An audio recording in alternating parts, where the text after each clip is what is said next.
సాధ్యమేనా? అది జీవించాలి అంటే చాలా విడిచిపెట్టుకోవాలి. సంతోషాన్ని విడిచిపెట్టాలి, సుఖాన్ని విడిచిపెట్టాలి, చాలా వదలాలండి. చాలా వదలాలి.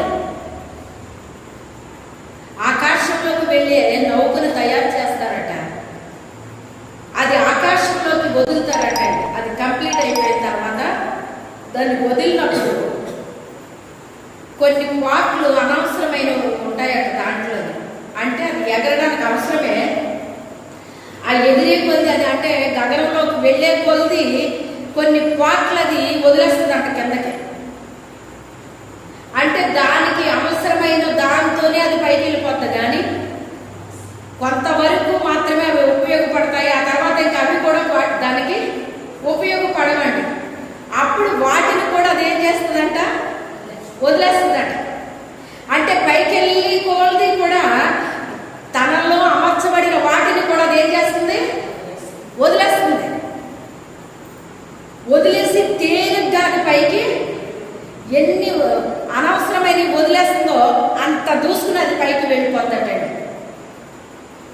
అంత దూసుకుని పైకి వెళ్ళిపోతాడు. మనము కూడా అంతే. ఎంతమందిని దేవుని ఆత్మచేత నడిపించబడుతున్నాము. ఒక ప్రత్యేకత కలిగి మనం ఎప్పుడైతే దేవుణ్ణి కోరుకుంటామో, దేవునికి మన హృదయంలో స్థలం ఇస్తామో, దేవుణ్ణి ప్రేమిస్తామో, దేవుని వాక్యాన్ని ప్రేమిస్తామో, దేవుని మాటలు ప్రేమిస్తామో, దేవుని యొక్క అడుగుజాడలో నడవడానికి ఇష్టపడతామో, ఆయన ఆత్మచేత నడిపించబడడానికి ఆయన పెట్టిన ఆహారాన్ని భుజించి ఆయన ఇచ్చిన వాటి ప్రకారంగా మనం సిద్ధపడి వెళ్ళినప్పుడు తేలిక అవుతామండి. ఎందుకని? భూ సంబంధించిన వాటిని మనం ఏం చేస్తున్నాం, విసర్జిస్తున్నాం. భూ సంబంధించిన వాటిని విసర్జించాలి. విసర్జించకపోతే బరువు అయిపోయి పైకి ఎగరలేదు. భూమికి ఆకర్షణ శక్తి ఉంది. భూమికి ఆకర్షణ శక్తి ఉండి భూమి కిందకి లాగుతూ ఉంటుంది మనిషిని. అలాగే లోకానుసరమైన జీవితాన్ని కలిగి దేవునిలో మనం ముందుకు వెళ్ళాలంటే వెళ్ళలేమండి. అది కిందకి లాగేస్తూ ఉంటుంది. పైనున్న వాటిని వెతికేవారు ఈజీగా పైకి వెళ్ళగలుగుతారు. ఇవి ఈ రకంగా సిద్ధపడితే ఈమె ఆయనకి తగిన భార్యగా, ఈమె కరెక్ట్ అని పరిశుద్ధాత్మ ముందే అనుకున్నాడు ఆయన. వేలకు వేల మంది వచ్చారండి సౌందర్యవతులు. కానీ ఎవరిని చూసినా ఆయనకు అలాగా అనిపించలేదు. ఆమెను చూసినప్పుడు అనిపించింది, ఈమెతో చాలా స్పెషల్గా ఉంది, ఏదో ప్రత్యేకత ఈమెలో కనిపిస్తుంది కనుక ఈమెని ఎలాగ కాదు అని ఆయన ప్రత్యేకపరిచాడు. ప్రత్యేకమైన స్థలంలో పెట్టాడు. అది ఒక అంతఃపురం. అంతఃపురంలో అతి శ్రేష్టమైనది కాదు, అతి శ్రేష్టమైనవి ఉన్నాయి. కానీ అతి శ్రేష్టమైన స్థలంలో ఆమె పెట్టాడు. ఏంటండి ఎంత దూరపరిచాడో చూడండి. ఎవరిది ఏది కూడా ఆమె కట్టకుండా కంప్లీట్గా వేరు చేసేసాడు.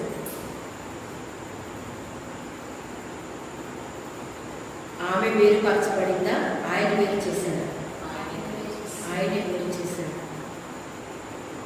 ఆయనే వేరు చేశాడు. ఇప్పుడు ఆయన భోజనాన్ని పంపిస్తున్నాడు. రాజు దగ్గర నుంచి భోజనం వస్తుంది. పరిమళ క్రియలకు కొరకు వాడడానికి సుగంధ ద్రవ్యాలు ఆయన దగ్గర నుంచి వస్తున్నాయి. ఆమె ఎలా సిద్ధపడాలో, ఏం వాడాలో ఆయన దగ్గర నుంచి వస్తున్నాయి. అవన్నీ కూడా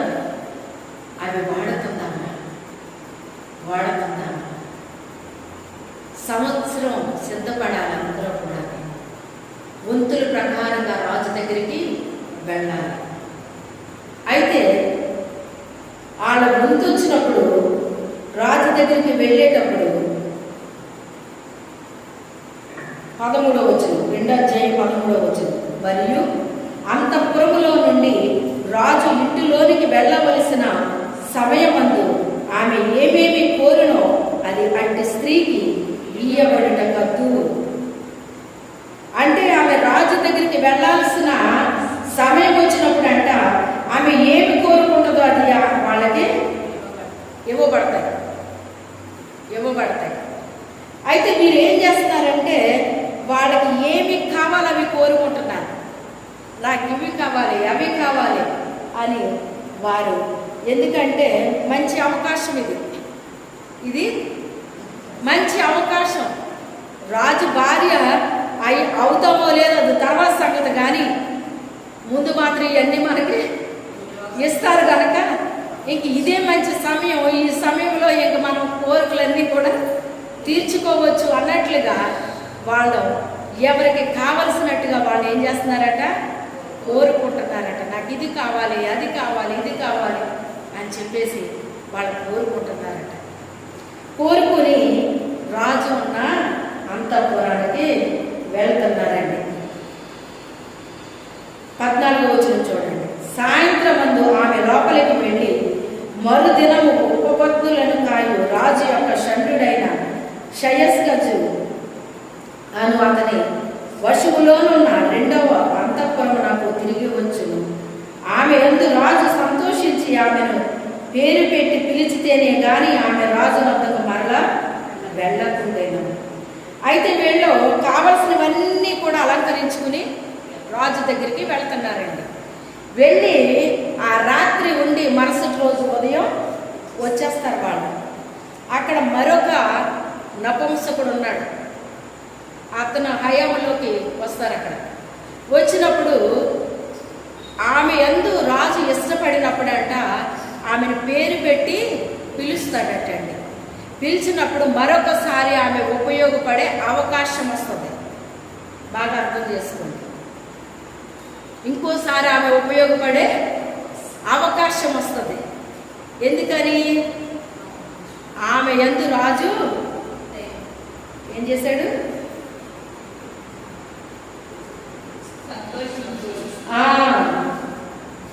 సంతోషించాడు. కాబట్టి పేరు పెట్టి పిలిస్తే మరలా ఆయన దగ్గరికి వెళ్ళే అవకాశం ఉండదు.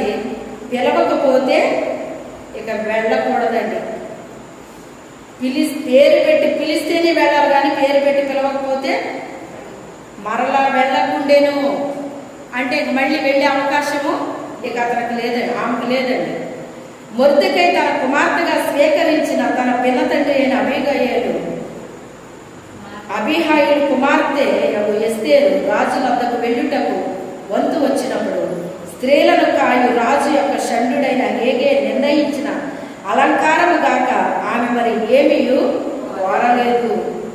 ఎస్తేరును చూచిన వారందరికీ ఆమె యందు దయ పుట్టెను. అప్పుడు ఈమె ఎవరు నిర్ణయించారట ఆమెకు అలంకారం? హేగే అంటే ఏం చెప్పాను? పరిశుద్ధాత్ముడు నిర్ణయించిన అలంకారాన్ని అలంకరించుకున్నట్ట. వీళ్ళందరూ ఏం చేశారు? వాళ్ళకి నచ్చినట్టుగా, వాళ్ళకి ఎలాగిష్టమో ఏమి ఇష్టమో వాటన్నిటినీ కూడా అలంకరించుకుని, నేను ఎలా వెళ్తే రాజు నన్ను చూసి సంతోషపడతాడు, నేను అలా వెళితే రాజు నన్ను చూసి సంతోషపడతాడని రకరకాలుగా అలంకరించుకున్నారట. అయితే ఈమె అలంకరణ ఒక ప్రత్యేకంగా కనబడుతుంది మనకి. ఆమె ఎలాగ అలంకరించుకుందంట? హేగే అనగా పరిశుద్ధాత్ముడు ఆయన నిర్ణయించిన అలంకారంతో రాజు దగ్గరికి వెళ్ళిందటండి.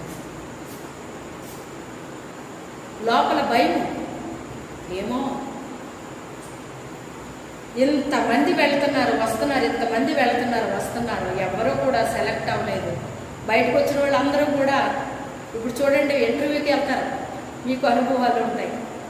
ఇంటర్వ్యూకి లోపలికి వెళ్ళినప్పుడు వాళ్ళు సెలెక్ట్ అవ్వకుండా బయటకు వస్తే నిన్నేం క్వశ్చన్స్ చేశారు, నిన్నేం అడిగారు, ఏం చెప్పారు నీకు అని బయటకు వచ్చిన వాళ్ళు అడుగుతారా?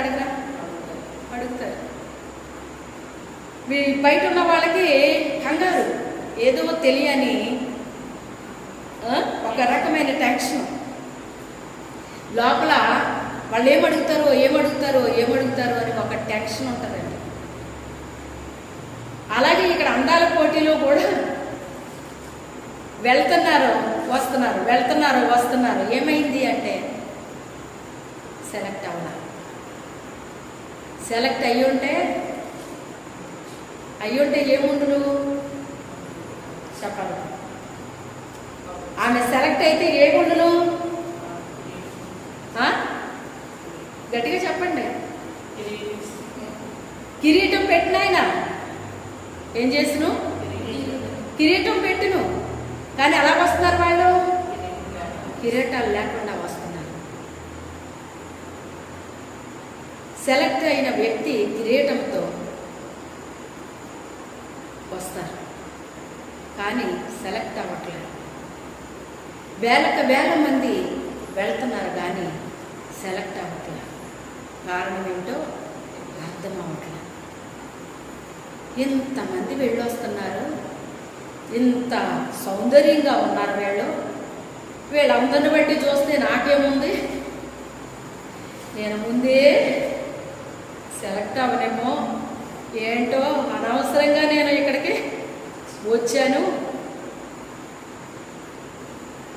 నేను కూడా వెళ్ళి లోపలికి ఏదో ఒక రోజుని వచ్చి ఇంటికి వెళ్ళిపోవాల్సిందే అని చెప్పి ఆమె మనసులో ఒకవేళ అనుకుంటాను. నేను గమనించండి, పరిశుద్ధాత్మ నడిపింపు చాలా ముఖ్యమండి. దేవుని బిడ్డలకి పరిశుద్ధాత్మ నడిపింపు చాలా ముఖ్యం. అది చాలా ముఖ్యం. పెండ్లి కుమార్తెకి, బుద్ధి కలిగిన కన్యకలకి పరిశుద్ధాత్మ నడిపింపు చాలా ముఖ్యం, చాలా అవసరం. ఇప్పుడు మీరు గమనించండి, సౌందర్యవంతులైన కన్యకులు ఎవరికైనా ఆయన నడిపింపుందా? ఇప్పుడు చెప్పండి, ఉందా? ఎవరైనా ఆయన సలహా తీసుకున్నారా?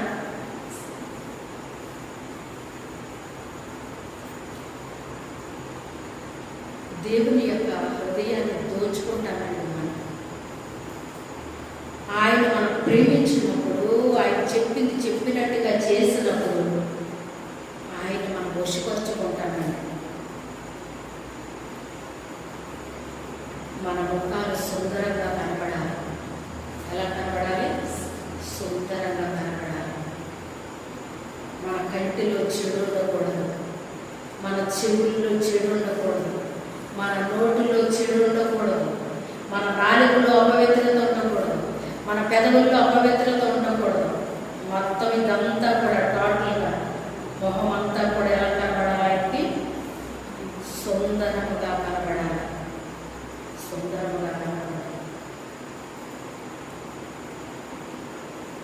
అంత సుందరంగా ఉన్నా కూడా పరిశుద్ధాత్ముడికి ఎంత లోబడింది గమనించండి. కొంచెం భక్తి చేస్తే చాలండి, అసలు ఇంకా లోబడే మనస్తత్వాలు ఉండవు, తగ్గింపులు ఉండవు, ఏమీ ఉండవండి. కొంచెం దేవుడు ఏమైనా మాట్లాడితే చాలు, దేవుడి ఏదైనా దర్శిస్తే చాలు, ఇంకా ఇంకెదుగు అయిపోతారన్నమాట. ఆమె అంత సౌందర్యం కలిగి, అంత మరి అందమైన రూపం ఉన్నప్పటికైనా, సుందర ముఖం ఉన్నప్పటికైనా, ఎక్కడైనా కూడా పరిశుద్ధాత్ముడు కాదన్నామా? ఆయన నడిపింపుని ఎక్కడైనా విడిచిపెట్టిందా? ఆయన నడిపింపుని ఎక్కడ కూడా ఆమె విడిచిపెట్టలేదు. ప్రతి విషయంలో కూడా ఆయన నడిపింపు కోరుకుంటూ ఉంది.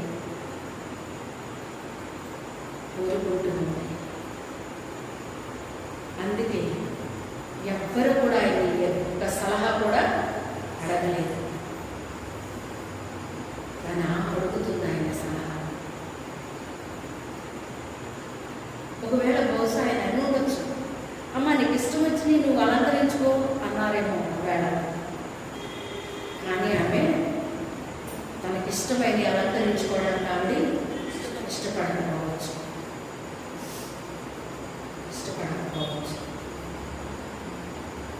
మన పై అలంకారాలు కాదండి దేవుడు కోరుకుంటాడు. మన అంతరంగ స్వభావాన్ని ఆయన కోరుకుంటున్నాడు. స్వాదువైనట్టు మృదువైనట్టు అక్షయ అలంకారం అనే గుణాన్ని మీరు కలిగి ఉండండి. ఇది దేవుని దృష్టికి మిగుల విలువ కలిగింది. అది క్షయమైపోయేది కాదా గుణం. సాధువైనట్టు గొర్రె పిల్ల వంటి స్వభావం. ఎవరి గొర్రె పిల్ల? యేసు క్రీస్తు వంటి స్వభావము కలిగి మృదువైనట్టు సహనము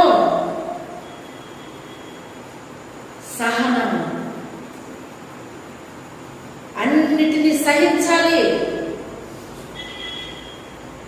అన్నిటినీ ఓర్చాలి, అన్నిటికీ తాళుకోవాలి, అన్నిటికీ నిలబడాలి. అదే మృదువైన స్వభావం. స్వాదువైనట్టు మృదువైనట్టు అక్షయ అలంకారం అనేటువంటి గుణాన్ని మీరు కలిగి ఉండండి. ఇది దేవుని దృష్టికి మిగుల విలువ కలిగింది అని పేతురు గారు రాస్తున్నాడండి. తన పత్రికలో రాస్తున్నాడు. ఏది విలువైంది? జల్ల అనుకుంటున్నారా? అంటే ఈ జల్ల అనుకోవద్దని కదా ఆయన చెప్తా. వాళ్ళ జడలకి ఇచ్చారంటే ప్రత్యేకత. కొన్ని రకాల జడలు అనుకుని పోరటండి. చాలా సిద్ధపడిపోరట. దేవుని మందిరానికి వెళ్ళాలంటే కొన్ని రకాల జడలు అల్లుకుని వాటన్నిటిని ముత్యాలతో పగడాలతో వాటన్నిటితో వాళ్ళు అలంకరించుకునేవారట. అంటే వాళ్ళు ఎంత ధనవంతులో తెలియాలి అంటే వాళ్ళ తల మీద అలంకరించుకున్న అలంకరణ చూస్తే వాళ్ళ స్టేటస్ ఏంటో తెలుస్తుంది అన్నమాట. అట్టి రీతిగా అలంకరించుకునేవారటండి. దాన్ని ఉద్దేశించి మాట్లాడుతున్నాడు అక్కడ. అది అర్థం అవ్వక చాలా మంది జడేసుకోకూడదంట, లేకపోతే అవి తీసేయాలంట, ఇవి పెట్టుకోవాలంట, ఏంటేంటో చెబుతున్నారు అన్నమాట. వాటి గురించి ఆయన మాట్లాడారు. వీటికి మీరు విలువిస్తున్నారు. ఇవి కాదరా కావాల్సింది. అక్షయ అలంకారం అనే గుణం కావాలి ఆయనకి. అది దేవుని దృష్టికి మిగుల విలువ కలిగింది. దానికి మీరు విలువ ఇవ్వట్లేదు, వీటికి ఇచ్చుకుంటున్నారు విలువ. దీనికి 0 మార్కులు. 0 మార్కులకి ఎందుకర్రా మీరు ఎంత ఇంపార్టెంట్ ఇస్తున్నారో? దేనికి మార్కులు పడతాయో దానికోసం మీరు అది అలంకరించుకోండి. అది అలంకరించుకోవడం రావట్లేదు మీకు, ఇవి అలంకరించుకుంటున్నారు అంటే అక్కడ కలుపుకోవద్దని అర్థమా? జడ వేసుకోవద్దనా? ఈ కదండి దాని ఉద్దేశాలు. అవి ఒక్కొక్క ఆవిడ త్వరగా వచ్చేయడం కోసం సరిగ్గా కొంచెం అలంకరించుకోకపోతే అదేంటి వదిలి ఎలా పెట్టుకున్నామండి, ఇది ఎలా కాదు, ఇది ఎలా పెట్టుకోవాలి, ఇది ఎలా పెట్టుకున్నామండి, ఇది చూడు అది చూడు అని చెప్పేసి పక్కన ఉన్న అమ్మలట్లో మళ్ళీ ఆవిడకి సరి చేసి ఇవ్వరాట. అంటే దేవుని మాటలకు విలువేవలేదు వేడు, దేవుని ఆత్మకు విలువేవలేదు వేడు. వాళ్ళ అంతరంగాలు మార్చుకోవడానికి బదులు పై రూపాలకు విలువిచ్చారండి. దేవుడు మన పై రూపాలకు కాదు మనకు విలువిస్తుంటాడు. అలా అని చెప్పేసి పిచ్చి పిచ్చికి వచ్చేయమని గారు చెప్తుంటారు. చక్కగా మనకున్న వాటితో సిద్ధపడి దేవుని మందిరానికి రావాలి. అంతేకాని దానికి పెద్ద ఇంపార్టెంట్ ఇవ్వాల్సిన అవసరము లేదండి. దేనికి ఇంపార్టెంట్ ఇవ్వాలో దానికి ఇంపార్టెంట్ ఇవ్వాలి. మన అంతరంగ సౌందర్యాన్ని ఆయన కోరుకుంటున్నాడు. అది సిద్ధపరచుకోవాలి. అది సిద్ధపాటు లేకుండా పై అన్ని వెలుగుదిద్దుకుంటే ఏం ప్రయోజనం?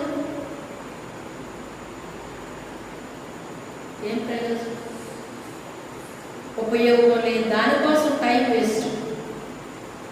ఉపయోగపడాల్సింది మనకేది ఉపయోగమో దానికి టైం ఇవ్వలేకపోతున్నారు. చూసారా? మంగళవారం మీరు ఎంత మిస్ అయిపోతున్నారో మీరు ఆలోచిస్తున్నారా? ఉద్యోగం చేసిన అమ్మాయి రాలేదు, అమ్మాయి కోసం నేను మాట్లాడట్లేదు. ఇంట్లో ఉన్న మీరు బయట ఎంత అల్లకల్లలో జరుగుతుందో అర్థమవుతుందా మీకు? మీకు దేవుడు సమయం ఇచ్చినా కూడా దాన్ని దేవుని కోసం మీరేం చేయలేకపోతున్నారు, సద్వినియోగం చేసుకోలేకపోతున్నారు. మీరు ఊరికి ప్రయాణం తగిలితే మీరు వెళ్ళడం మానేస్తారా? మీకు ఏదైనా అవసరమైతే వేరే ఊరు వెళ్ళకుండా మానేస్తారా? కానీ దేవుని మందిరానికి మీరు రాలేకపోతున్నారు. మీరెంత మిస్ అవుతున్నారో మీకు అర్థమవుతుందా? ఎంత పోగొట్టుకుంటున్నారో మీకు తెలుస్తుందా? ఎంత విలువైంది దేవుడు మీకు ఇచ్చాడు, అది ఎంత మీరు ఈజీగా పోగొట్టుకుంటున్నారో మీకు ఏమీ అర్థమవుతుంది. అర్థమైతే మీరు పోగొట్టుకోరు, అర్థమవుతుంది. దేవుని రాకడ బహు సమీపముగా ఉందండి. ఇంకా మన పరిపాలనలోని ఇంకా దానికోసం దీనికోసం ఏ సరిపోయినాయి కానీ దేవునికి ఇవ్వాల్సిన సమయాన్ని ఇచ్చుకోలేకపోతున్నారు, మీరు గడుపుకోలేకపోతున్నారు. దేవుడు మీకు ఇచ్చాడు కానీ దాన్ని మీరు దేవుని కోసం ఉపయోగించుకోలేకపోతున్నారు. ప్రార్థన చేసేవాళ్ళు చాలామంది ఉన్నారు, కానీ ప్రార్థన చేయడానికి నీకు ఇచ్చాడు దేవుడు అవకాశాన్ని. కానీ నువ్వు వచ్చి చేయగలుగుతున్నావా? చేయలేకపోతున్నావు. ఏంటి అంటే నాకు వీలు పడట్లేదండి, నాకు వీలు పడదండి, నాకు కుదరదండి. ఎవరితో చెప్తున్నావో నీకు అర్థం అవ్వట్లేదు. వీలు పడట్లేదని ఎవరితో మీరు మాట్లాడుతున్నారో మీకు అర్థం అవ్వట్లేదు. నాతో చెప్తున్నారు అనుకుంటున్నారు మీరు దేవునితోనే చెప్తున్నారు. నాకు వీలు పడదు ప్రభు అని మీరు ఆయనతోనే చెప్తున్నారు. మీరు నాతో చెప్పడం కాదండి. అది మీ జీవితాల్లో ఎన్ని కార్యాలు ఆయన చేశాడో ఒక్కసారి మీరు గుర్తు చేసుకోండి. సమయం చాలా విలువైందండి. అంత విలువైందని మనం చేతుల పోగొట్టుకుంటే తర్వాత చేసేది ఏమీ ఉండదు.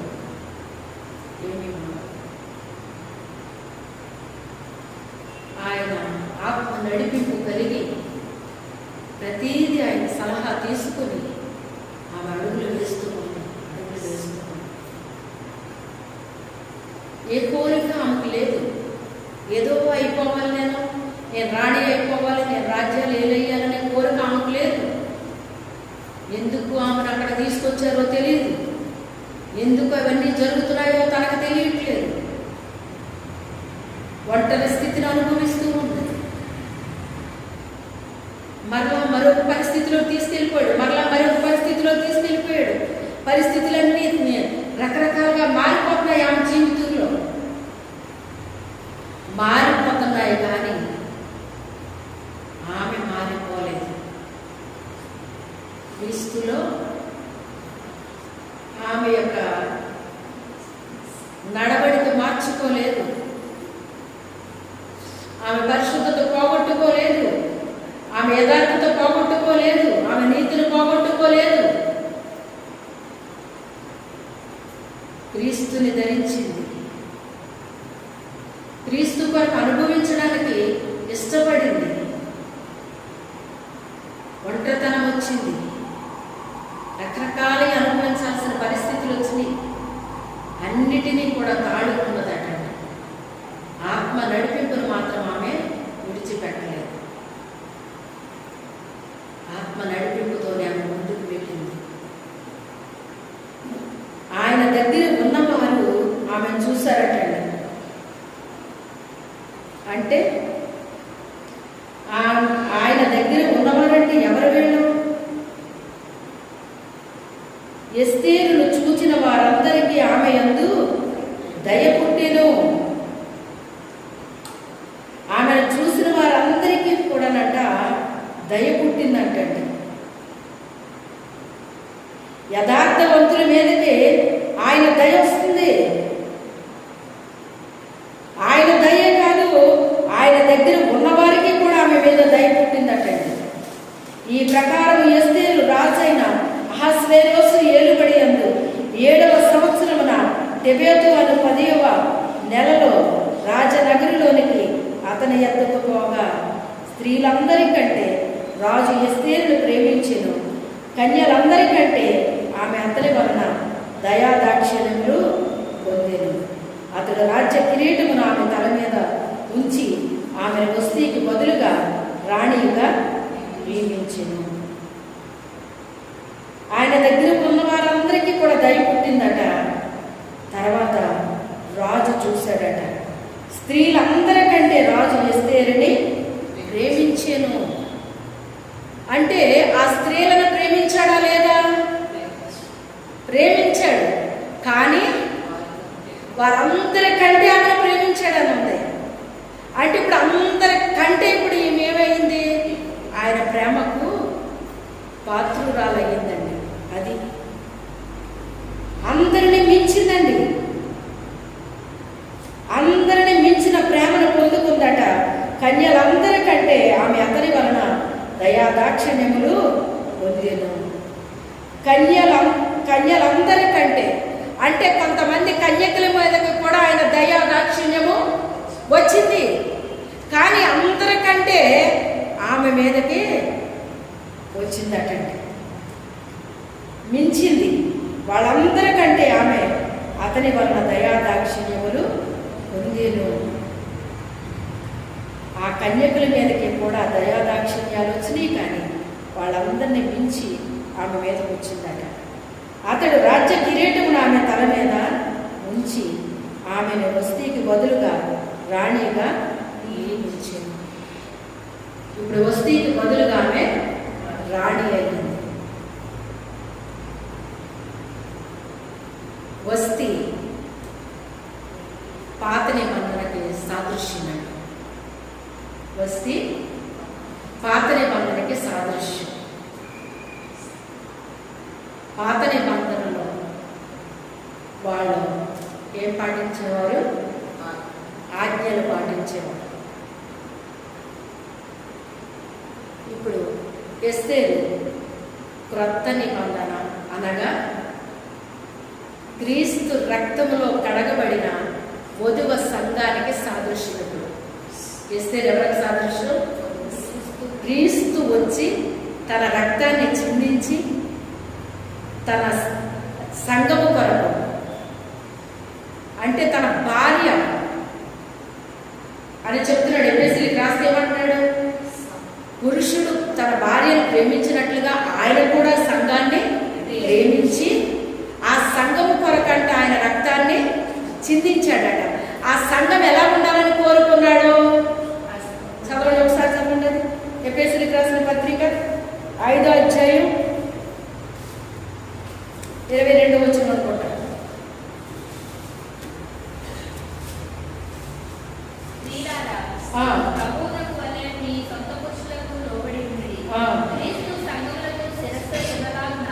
పురుషుడు భార్యకు శిరస్సై ఉన్నాడు. క్రీస్తే